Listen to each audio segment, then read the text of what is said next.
கர்த்தருடைய ஆலயத்துக்கு வந்து கொஞ்ச நேரம் இவ்வளவு நேரமாய் நம்ம பாட்டு பாடி தேவனை ஆராதித்தோம். அல்லேலூயா. நம்ம பாட்டு பாடி கர்த்தரை ஆராதித்தோம். ஆனா இப்பொழுது ரொம்ப முக்கியம், ஆராதனை ரொம்ப முக்கியம். பாட்டு பாடி ஸ்தோத்திரம் பண்ணுவது ரொம்பவே முக்கியம்.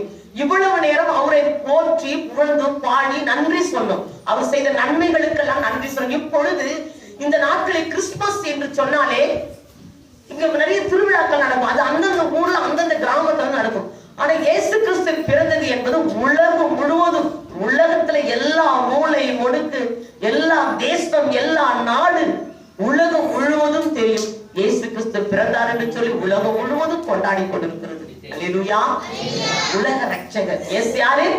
உலக ரட்சகர். நல்லா கவனிங்க.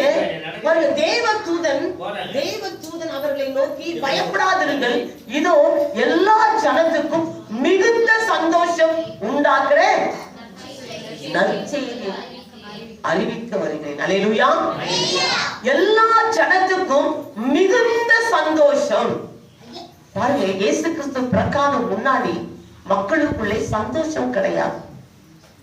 இயேசு பிறக்காதது மக்களுக்குள்ள சந்தோஷம் இல்லை, பாவத்திலிருந்து விடுதலை கிடையாது. அல்லேலூயா. யாரும் அவர்களை விசாரிக்கிறது கிடையாது, மனதுருக்கிறது கிடையாது. அவ்வளவு வேதனையிலே மக்கள் இருந்திருக்கிறார்கள். ஆனா தேவதூதன் மரியாள் அம்மாவை பார்த்து எல்லா ஜனத்துக்கும் மிகுந்த சந்தோஷம். பயப்படாதீங்க. பயம் ஒவ்வொரு மனிதனுடைய வாழ்க்கையிலே பயங்கரமான பயத்திலே நாம் நிறைந்து காணப்படுகிறோம். ஆனால் பயப்படாதீர்கள். அல்லேலூயா. எல்லா ஜனத்துக்கும் மிகுந்த சந்தோஷத்தை உண்டாக்குற நல்ல செய்தி நான் உங்களுக்கு கொடுக்கிறேன். அடுத்த வசனம் வாசிமா.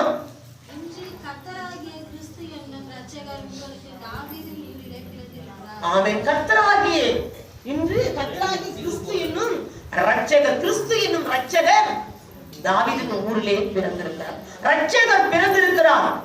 கர்த்தராகிய இயேசு கிறிஸ்து பிறந்திருக்கிறார். அவர் பிறப்பின் நிமித்தம் எல்லா மக்களும் மிகுந்த சந்தோஷம் அடைவார்கள். அல்லேலூயா.